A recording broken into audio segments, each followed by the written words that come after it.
Entre 1975 e 1980, um serial killer estava em ativa no condado de Yorkshire, na Inglaterra, tirando a paz de todas as mulheres que andavam à noite sozinhas. Aparentemente, ele só atacava prostitutas, e o grau de crueldade dele com as vítimas era tão alto que ele foi apelidado de O Estripador. Oi, eu sou a Cibele e sejam bem-vindos à Terra do Medo. Olha, hoje o vídeo é longo, hoje o vídeo é tenso, principalmente tenso. Então já se inscreve no canal se você não for inscrito ainda, deixa o seu like e segue a gente no Instagram, o @CibeleFala e o @EuVitorSobral. É porque pelo nosso Instagram você vai saber as novidades do canal, você vai ficar sabendo quando sai vídeo novo, e para saber quando sai vídeo novo também, ativa o sininho aqui, aquele botãozinho do lado do inscreva-se. Agora, gente, vamos para essa indicação de série e para esse caso que são tensos por demais. O Estripador é uma minissérie documental, original Netflix, que foi lançada em dezembro de 2020, e ela conta a história de um cara, um assassino, que ele ficou em ativa durante 5 anos no condado de Yorkshire, na Inglaterra. O nome original dessa série ia ser Era Uma Vez em Yorkshire, mas depois eles acabaram mudando para O Estripador, e isso não agradou muito as pessoas da família que estavam envolvidos, com o caso, porque acaba que o nome O Estripador chama mais atenção para a violência, para o ato, de violência que as vítimas sofreram, do que para a história em si, para as vítimas. Então, muitas pessoas da família até toparam participar da série quando elas acharam que o nome era Uma Vez em Yorkshire. Então acabou que elas deram as entrevistas pensando que o nome da série ia ser esse, só que acabou mudando, elas ficaram bastante decepcionadas. A Netflix chegou a fazer uma declaração falando que, olha, essa não é uma série sobre o assassino em si, sobre o serial killer. É uma série que tenta ser sensível, que tenta falar sobre o contexto histórico e qual era o momento que Yorkshire estava vivendo na década de 70. Eu não sou da família, mas assim, eu vou dar minha opinião, porque eu tô aqui pra dar minha opinião. Eu acho super plausível, essa revolta da família de simplesmente mudar o nome pra uma parada que chama muito mais atenção pra violência. Só que ao mesmo tempo, eu tenho certeza que eles mudaram esse nome justamente pra chamar mais atenção pra série, porque acaba que o nome O Estripador chama mais atenção do que Era Uma Vez em Yorkshire. E quando você vai olhar a série,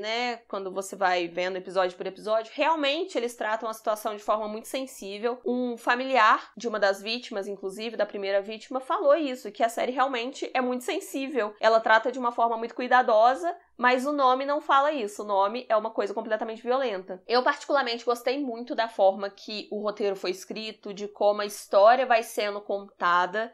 Eu vou contar pra vocês hoje a história do Estripador de Yorkshire, mas com certeza não vou chegar na minuciosidade de detalhes que a série chega, e eu nem pretendo isso mesmo, sabe? Eu acho muito interessante como eles colocam esse contexto histórico, as questões que estavam sendo vividas lá. É muito importante pra gente entender cada ação de cada pessoa envolvida. Essa contextualização é muito importante e é muito bem feita na série. A série, gente, vai te dando uma raiva, mas a cada minuto que vai passando você vai sentindo mais raiva, você vai sentindo ódio, porque tem toda a questão dos assassinatos, tem o medo que as mulheres estão sentindo e ao mesmo tempo tem toda a incompetência policial. Então, são várias questões que você vai ficando sentido, você vai se identificando cada vez mais com a série e ficando com raiva. No caso, fiquei. Fica como recomendação a série pra vocês desde já, porque contarei o caso, mas a série está muito mais detalhada, apesar de eu ter me esforçado para colocar vários detalhes aqui. Então, assista o vídeo e já fica aí o programinha pro final de semana, que é assistir essa série, que passa rapidinho, gente. São 4 episódios só, com duração entre 40 e 50 minutos, então é muito de boa de assistir e tem na Netflix, porque é um original Netflix. Então, se você tiver acesso, vai fundo, vale a pena. Agora, vamos pro caso, porque ele é bem complexo. Vem comigo. Essa história começa no dia 30 de outubro de 1975, com o assassinato de Wilma McCann, de 28 anos. O corpo dela foi encontrado em um campo em Chapeltown, a 150 metros da casa dela, onde ela morava com os 4 filhos. Ela tinha levado 2 pancadas atrás da cabeça, o sutiã dela foi puxado e ela tinha várias facadas nos seios e no abdômen. As investigações chegaram à conclusão ali de que ela tinha ido num bar e ela saiu de lá 1h da manhã. Na hora que ela saiu, ela pediu uma carona pra levar ela até em casa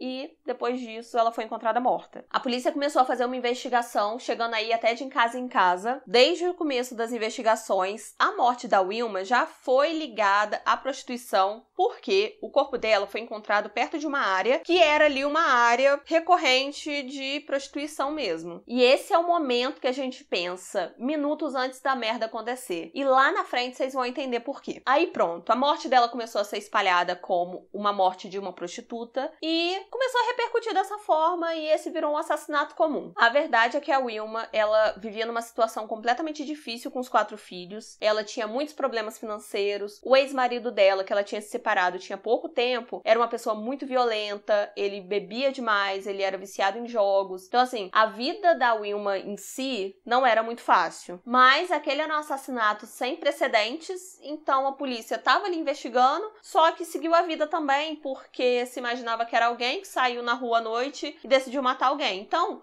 era uma investigação como qualquer outro assassinato. Só que em janeiro de 1976, outro corpo foi encontrado também perto da área de prostituição de Chapeltown. E esse corpo era da Emily Jackson, ela tinha 43 anos de idade e era mãe de 3 filhos. Assim como a Wilma, a Emily foi apontada como prostituta. E a brutalidade dos 2 crimes eram muito parecidas. Ela tinha levado 56 facadas e também tinha levado 2 pancadas atrás da cabeça. Então a polícia já começou a ligar um caso no outro porque estava muito parecido. Foi nesse momento que a polícia estipulou que ela estava caçando um homem que odiava prostitutas. Em abril de 1977, o corpo de Irene Richardson, de 28 anos, foi encontrado por uma pessoa que estava passeando com um cachorro de manhã, no Roundway Park. O corpo dela estava meio de bruços, a bota dela estava do lado do corpo dela, a bolsa também estava, e todo o conteúdo da bolsa estava do lado de fora. Mas não era como se alguém tivesse simplesmente virado a bolsa e jogado tudo pelo chão. Não, a pessoa foi, organizou as botas certinho, organizou cada coisinha que estava dentro da bolsa. A essa altura do campeonato, a polícia já estava ligando o modus operandi e esse era o 3º assassinato de um serial killer. Nesse momento eles viram, é um serial killer. Até porque tinham coisas que pareciam muito assim, tipo a parada da cabeça atrás, né, as 2 pancadas. Também tinha o fato de que não tinha sinal de penetração e também não tinha sêmen no local. Isso era incomum nas 3 cenas. Além disso, os corpos não ficavam escondidos. Eles sempre eram colocados num lugar muito fácil de encontrar. Era pra ficar visível mesmo. Foi a partir daí, por causa da violência dos ataques dele, que ele começou a ser chamado de O Estripador. Isso porque tinham várias semelhanças com o Jack o Estripador. E era assim que ele começou a ser chamado nos jornais. O Estripador de Yorkshire. A polícia estava ali continuando investigando durante todo esse tempo, mas não tinha muito pra onde ir, não tinha muitas pistas. Eles sabiam que a pessoa tinha um carro, então quando tinha marca de pneu perto da cena do crime, eles coletavam essa marca, tipo, com gesso. Eles começaram a fazer uma lista de placas de carro que tinham um homem sozinho nos horários críticos ali dos ataques, mas ao mesmo tempo não deu em nada, era muito carro, na verdade, para se investigar, então meio que estavam sem ter para onde ir. Ainda em abril de 1977, o corpo de Patricia Hutchinson foi encontrado dentro de seu apartamento. Ela tinha 33 anos de idade e o corpo dela foi encontrado no apartamento dela, o que já é um diferencial dos outros casos, das outras vítimas, e o corpo dela foi encontrado em Bradford, e não em Seats, como foi as outras vítimas. Então, tipo assim, já tava um distanciamento, mas ao mesmo tempo, ficou muito claro pelo modus operandi que era o mesmo assassino, que era o Estripador. Pela cena do crime, pelas pegadas de sangue e pela distribuição das digitais, dava pra ver que o assassino, ele matou ela, aí ele se afastou, foi até a porta, olhou pro corpo e voltou pra arrumar da forma que ele queria. Além disso, as pegadas de sangue também era uma coisa, uma evidência que a polícia tinha, porque na segunda vítima tinha uma marca de uma bota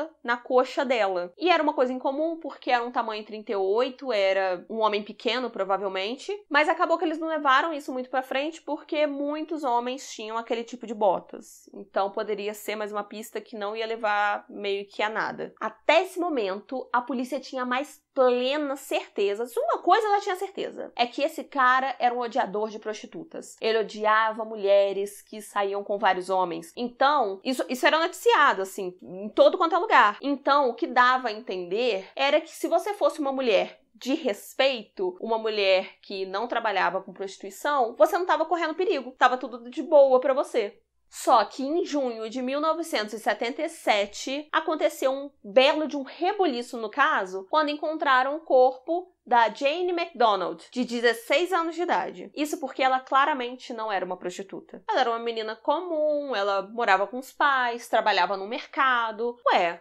o estripador não matava só prostitutas? O que rolou então? Então a polícia já achou assim, não, ele pode ter se confundido, porque ela estava voltando sozinha para casa à noite, então o estripador achou que era uma prostituta. Aí, gente, começou o pessoal a ficar revoltado. Por que não? Agora o estripador foi longe demais. Como assim você começou a matar agora uma inocente? Porque era assim que era dado. Agora ele havia matado uma inocente. Então, foi a primeira vez que um assassinato do estripador apareceu nas primeiras páginas dos jornais. As pessoas começaram a ligar para dar mais informação. Então, nesse momento, foi que o caso começou a ter a atenção do público mesmo. Porque pela primeira vez não foi uma prostituta que morreu. Fora que agora as mulheres começaram a ficar com muito mais medo, né? Principalmente as que moravam ali perto das áreas que ele costumava atacar. A polícia estava desesperada. Foi então que eles resolveram mandar uma carta aberta para o senhor estripador, através do jornal Yorkshire Evening Post. Nessa carta dizia, poxa vida, você já matou 5 mulheres em menos de 2 anos e aparentemente você tá matando prostitutas, mas dessa vez deu errado.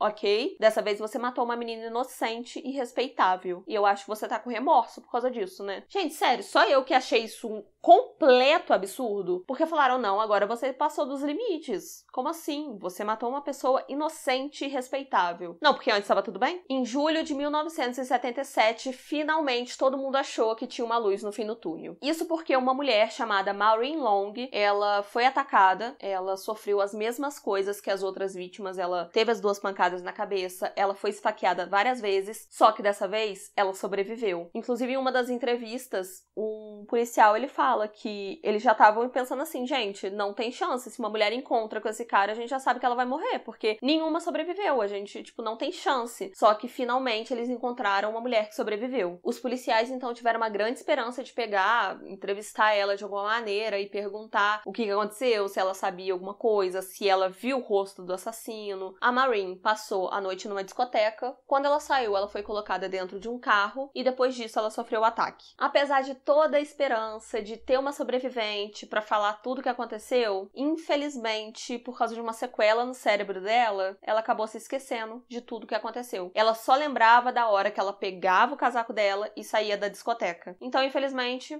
voltamos à estaca zero. Nesse ponto já tinham mais de 270 pessoas, né, funcionários trabalhando no caso, e eles ficavam divididos em várias repartições, anotando denúncias, fazendo registro, diversas funções diferentes para tentar encontrar o estripador. O corpo de Jean Jordan foi encontrado 9 dias depois do seu desaparecimento, em outubro de 1977. O grau de violência parecia ser ainda maior. Ela estava com o cabelo queimado, com o rosto esmagado e com os seios cortados. O corpo dela foi encontrado sem querer por 2 jardineiros que tinham ali aquele lote para plantar umas hortaliças. E tem uma coisa de diferente também. A Jean, ela foi encontrada em Manchester, que é mais distante ainda do que o corpo da Patrícia. Então, a polícia de primeira, né, teve aquele estranhamento, porque naquela época, geralmente, serial killer não saía muito do seu ponto de ataque mesmo. Só que ele tinha carro, estavam começando a usar autoestradas, então não começaram a estranhar tanto assim, não. Poderia ser possível. E pelo modus operandi, era a mesma pessoa. Depois de matar a Jean, o assassino colocou ela embaixo de uma cerca. Mas aquele lugar não era fácil de encontrar. Então, provavelmente ele foi mudar o corpo de lugar porque ele era aquela pessoa que queria que o corpo fosse encontrado. Fora que alguns ferimentos no corpo dela, segundo as investigações, foram feitos depois de bastante tempo dela ter morrido. Então, o que a polícia entendeu disso? Entendeu que ele voltou lá para procurar alguma coisa, não encontrou, ficou com raiva do corpo e descontou no corpo, sabe? Aí, durante as investigações, a polícia encontrou uma nota de 5 libras no bolso de trás dela. E provavelmente essas 5 libras o assassino tinha pagado pra ela, pra convencer de que era um programa como qualquer outro. Mas ele poderia ter voltado lá pra pegar essas 5 libras, porque o número de série poderia rastrear de onde que foi feita essa nota, sabe? E a polícia chegou à conclusão de que era isso mesmo. Ele voltou pra procurar a nota de 5 libras e não encontrou. Mais uma evidência pra polícia. A polícia começou, a tentar rastrear a nota pelo número de série e só daria pra fazer isso se essa nota fosse recente. E pimba! Olha que sorte que a polícia tava tendo. Essa nota foi fabricada alguns dias antes do assassinato da Jean. Então a polícia foi, rastreou, fez todo o caminho de qual banco saiu e para quais estabelecimentos essas notas foram. Foi aí que a polícia decidiu entrevistar todos os homens funcionários das empresas que receberam pagamento desse número de série especificamente. Centenas de homens foram entrevistados nessa empreitada, mas infelizmente nada se saiu disso. Mas eu tenho um spoiler pra vocês. O assassino foi entrevistado no meio dessa leva. Em dezembro de 1977, outra mulher foi atacada e mais uma sobrevivente. A vítima se chamava Marilyn Monroe. Sim, ela tinha o mesmo nome da Marilyn Monroe que a gente já conhece, mas não era ela, tá? Calma. Ela se lembrava de tudo. Então, a partir da descrição que ela foi dando do cara, eles fizeram um retrato falado. Então, finalmente, eles tinham alguma coisa. Pelo menos como esse homem parecia ser. E esse retrato falado foi espalhado por todas as delegacias do país. A Ellen Hichtka foi a 7ª vítima do estripador. Ela tinha 18 anos de idade e seu corpo foi encontrado em fevereiro de 1978, num depósito de madeira completamente escuro e deserto. A polícia procurou qualquer vestígio de sangue, qualquer evidência no meio das madeiras, Porque aparentemente na madeira tem essa facilidade e tudo mais, eles explicam isso na série, só que nada foi encontrado. Inclusive a irmã gêmea da Ellen, a Rita, ela ajudou muito nessa parte da investigação, quando a irmã dela estava envolvida. Segundo os investigadores, 48 mil pessoas foram interrogadas e 136 mil veículos foram revistados e mesmo assim nada foi concluído. Não estava chegando muita informação do público, as pessoas não estavam denunciando muito, então a polícia chegou à conclusão de que faltava empatia com as vítimas a partir do público. Então eles pensaram que seria uma boa ideia divulgar a história de vida difícil que a Ellen teve, mas aparentemente isso não adiantou muita coisa não. Foi aí que eles pensaram, a gente vai ter que oferecer recompensa para ver se alguém chega com alguma informação relevante. Foram oferecidas recompensas de 10 mil libras a 30 mil libras. E foi a partir daí que começou a chover ligação. Sério, começou a ter muita denúncia. A demanda das pessoas que estavam trabalhando ali para anotar as denúncias, organizar, mudou, porque ficou completamente caótico. Teve ligação até de vidente, falando onde que o assassino poderia atacar da próxima vez, umas coisas assim. E eles anotavam tudo. Soasse como soasse, ia ser dessa forma, eles anotavam qualquer coisa. Mas mesmo assim, com esse aumento na demanda, com tudo isso, infelizmente, eles não encontraram nada, de concreto, de físico mesmo. Em março de 1978, o corpo de Yvonne Pearson foi encontrado num terreno baldio, embaixo de um sofá, em Bradford. Ela já estava desaparecida havia 2 meses, quando ela foi encontrada já morta. Embaixo do braço dela foi encontrado um jornal de 1 mês atrás. Isso indicava que o assassino não só voltou para indicar que o corpo não foi encontrado, ele voltou, e para debochar da polícia, ele botou um jornal do dia que ele voltou. O ódio desse homem só vai aumentando, entendeu? Vai passando tempo, vai aumentando. Em maio de 1978, mais um corpo foi encontrado, dessa vez perto ali do terreno de um hospital. Esse corpo era de Vera Millward, de 41 anos de idade. O corpo dela tinha claramente sido arrastado para perto de uma cerca, que era um lugar que era mais fácil de o corpo ser encontrado. Mais uma vez, ele voltando no local para deixar o corpo mais evidente. O lugar que ele deixou o corpo era realmente muito mais